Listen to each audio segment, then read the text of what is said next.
जंग middle east में हो रही है, लेकिन तेल पाकिस्तानियों का निकल रहा है। खुदा गरक करे इस हुकूमत को।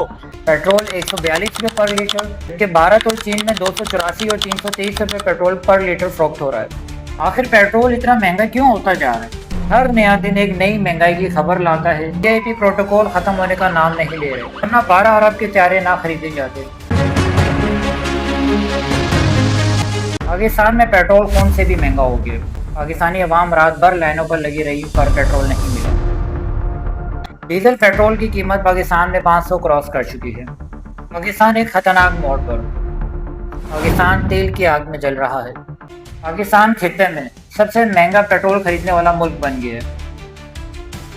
कतर में पाकिस्तानी करेंसी के मुताबिक पेट्रोल 142 रुपये पर लीटर, सऊदी अरेबिया में 162 रुपये पर लीटर, UAE में 249 रुपये पर लीटर, ओमान और बहरीन में 173 रुपये पर लीटर, जबकि भारत और चीन में 284 और 323 रुपये पेट्रोल पर लीटर फरोख्त हो रहा है। आखिर पेट्रोल इतना महंगा क्यों होता जा रहा है, जबकि अपनाए हुल्म से पाकिस्तानी जहाज तो गुजर रहे हैं? क्या आप जानते हैं कि पाकिस्तान में पेट्रोल की प्राइस सिर्फ ऑयल की वजह से नहीं बढ़ रही, बल्कि कुछ ऐसे फैक्टर्स होते हैं जो आपको कभी बताए ही नहीं जाते। ये सिर्फ महंगाई नहीं बल्कि एक सिस्टम है। आज हम उस सिस्टम को पर्दाफाश करने वाले हैं। इन सब के पीछे की सबसे बड़ी वजह IMF। जब पाकिस्तान IMF से कर्ज लेता है तो इसके पीछे कुछ कंडीशंस होती हैं, जिनमें से एक कंडीशन सब्सिडीज का खात्मा, यानी गवर्नमेंट पेट्रोल पर रिलीफ कम कर देती है और प्राइस सीधा आवाम तक ट्रांसफर हो जाती है। दूसरा फैक्टर इंटरनेशनल ऑयल प्राइसेस हैं। दुनिया भर में जब ऑयल महंगा होता है तो पाकिस्तान जैसा मुल्क जो ऑयल इंपोर्ट करता है सीधा इफेक्ट होता है। ईरान और इसराइल जंग की वजह से स्ट्रेट ऑफ हार्मूज, जो कि तेल की सप्लाई का अहम रास्ता है, पर दबाव बढ़ जाता है। इससे इंटरनेशनल मार्केट में कीमतें अचानक ऊपर चली जाती है। तीसरा फैक्टर डॉलर वर्सेस रुपीस है। जब डॉलर स्ट्रॉन्ग होता है और दूसरी तरफ रुपीस वीक होता है तो हमें ऑयल खरीदने के लिए ज़्यादा पैसे देने पड़ते हैं। यानी अगर ऑयल की प्राइसेस सेम भी हो तब भी पाकिस्तान में पेट्रोल महंगा हो सकता है। चौथा फैक्टर गवर्नमेंट टैक्सेस हैं। पेट्रोल पर लगने वाले टैक्सेस, ड्यूटीज और लिवीज अक्सर असल प्राइस से भी ज़्यादा हो जाते हैं। यानी आवाम सिर्फ पेट्रोल नहीं खरीद रही बल्कि टैक्स सिस्टम का बोझ भी उठा रही है। अब बात करते हैं ग्राउंड रियलिटी की। पाकिस्तान में कारोबारी ज़िंदगी नहीं चल रही। पाकिस्तान की मईशत का पहिया जाम हो चुका है। खसारा पूरा करने के लिए और पाकिस्तान को डिफॉल्ट से बचाने के लिए ये आवाम पर बोझ डालते जा रहे हैं। हुकूमत किसी किस्म का बोझ उठाने के लिए तैयार नहीं, वरना 12 अरब के चारे ना खरीदे जाते। अवाम से कहा जा रहा है कि कफ़ाए शुआरी इख्तियार की जाए, जबकि VIP प्रोटोकॉल ख़त्म होने का नाम नहीं ले रहे।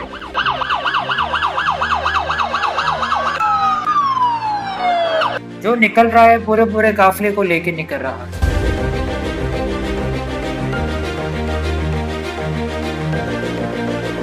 पाकिस्तान में इस वक्त मजमूई तौर पर 130 बिलियन डॉलर से लेकर 138 बिलियन डॉलर तक बैरूनी कर्जा है, जिसे एक्सटर्नल डेबिट कहते हैं, जिसमें चाइना का सबसे बड़ा कर्जा है जो तकरीबन 30 बिलियन डॉलर से ज़्यादा है। सऊदी अरेबिया का कर्जा 5 बिलियन डॉलर, UAE का कर्जा तकरीबन 3 बिलियन डॉलर। इसके अलावा IMF वर्ल्ड बैंक का कर्जा है जो कि किस्तों पर वापस हो। हाल ही में UAE ने पाकिस्तान को 2 बिलियन डॉलर का दिया हुआ कर्जे का फौरी वापसी का मुतालबा किया है। रिपोर्ट्स के मुताबिक मिडल ईस्ट में US, इसराइल और ईरान की जंग की वजह से हालात को देखते हुए UAE ने ये रकम वापसी मांगी है। पाकिस्तान के मौजूदा रिजर्व तकरीबन 21 बिलियन डॉलर, जिनमें से 2 बिलियन डॉलर वापसी किया जा सकता है अगर इससे पाकिस्तानी करेंसी पर दबाव पड़े।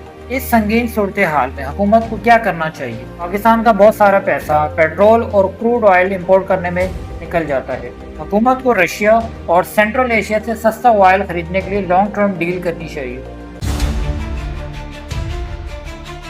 लोकली थर्मोकोल से फ्यूल लिक्विड बनाने की टेक्नोलॉजी पर काम करना चाहिए, जिसे गैसिफिकेशन कहते हैं।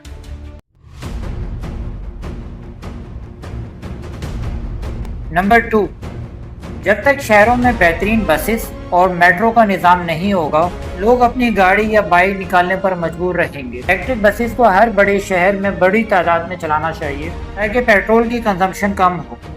नंबर 3, हुकूमत को चाहिए कि लोकल लेवल पर सस्ती ई-बाइक्स की प्रोडक्शन शुरू करे और पुरानी बाइक्स को एक्सचेंज करने की स्कीम लाए। नंबर 4, पेट्रोल सस्ता करने से अमीर और गरीब दोनों को फायदा होता है, इसलिए सिर्फ मोटरसाइकिल और रिक्शे वालों के लिए मखसूस डिस्काउंट या मंथली कोटा होना चाहिए जो उनके CNIC या किसी गवर्नमेंट कार्ड से लिंक हो। नंबर 5, सरकारी अफसरान, मिनिस्टर्स और जजेस को मिलने वाला मुफ्त पेट्रोल फौरी तौर पर बंद होना चाहिए। इससे ना सिर्फ पैसा बचेगा बल्कि आवाम में एक पेज पर होने का एहसास पैदा होगा। नंबर 6, जहां तक मुमकिन हो वर्क फ्रॉम होम को प्रमोट किया जाए ताकि सड़क पर ट्रैफिक और फ्यूल का इस्तेमाल कम हो सके। नंबर 7, दुनिया भर की तरह पाकिस्तान में भी मार्केट्स और मॉल टाइमिंग मगरिब तक या मैक्सिमम 8 बजे तक होनी चाहिए। इससे बिजली और फ्यूल दोनों की बचत होगी। पेट्रोल की बढ़ती हुई कीमतों ने आवाम की चीखें निकाल दी। अब सवाल ये है कि इसका असर किन चीजों पर पड़ता है। जवाब है हर चीज पर। बिजली महंगी हो जाती है क्योंकि पावर प्लांट भी फ्यूल यूज करते हैं। ट्रांसपोर्ट महंगा होने की वजह से कंस्ट्रक्शन कॉस्ट बढ़ जाती है। सीमेंट, स्टील, ब्रिक्स सब महंगा हो जाता है। Online shopping, school vans, office pick and drop, ये सब एक रिएक्शन चेन है। इसका सबसे ज़्यादा असर पड़ता है मिडिल क्लास और पुअर क्लास पर। अमीर लोग सरवाइव कर जाते हैं लेकिन मिडिल क्लास टूट रही है और गरीब और ज़्यादा गरीब होता जा रहा है। एक माँ जो घर का बजट मैनेज करती है अब उसे हर चीज़ कम करनी पड़ रही है। घर का राशन, बिजली का बिल और बच्चों की जेब खर्च, सब कुछ एक प्रेशर बन चुका है। एक्सपर्ट्स कहते हैं कि अगर डॉलर कंट्रोल में ना आया और ग्लोबल प्राइसेस हाई रही और अगर पॉलिसीज चेंज ना हुई तो पेट्रोल की कीमतें और बढ़ सकती हैं।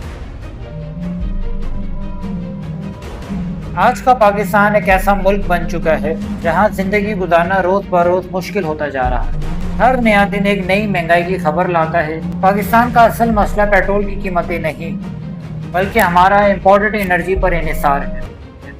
क्या हम कभी इससे निकल पाएंगे? अपनी राय कमेंट बॉक्स पर ज़रूर दें। वीडियो पसंद आए तो लाइक करें और शेयर करें।